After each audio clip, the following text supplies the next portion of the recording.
World hepatitis દિવસની ઉજવણીના ભાગરૂપે દાહોદ સબ જેલ ખાતે હેલ્થ કેમ્પનું આયોજન કરાયું.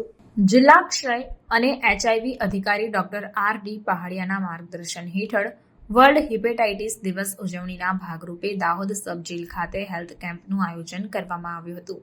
આ કેમ્પમાં પ્રાથમિક આરોગ્ય કેન્દ્ર રેટિયાના doctor Bhargav, lab tech, Dabku staff, TB તથા આઈસીટીસીના સ્ટાફ તથા જેલર અને કેદીઓ પણ હાજર રહ્યા હતા. આ કેમ્પમાં ડોક્ટર ભાર્ગવ દ્વારા હેલ્થ કેમ્પના મુખ્ય ઉદ્દેશ્ય વિશે માહિતી આપવામાં આવી હતી તેમજ એચઆઈવી, ટીબી, હિપેટાઇટિસ, ડીસી વિશે પણ માહિતી આપવામાં આવી હતી.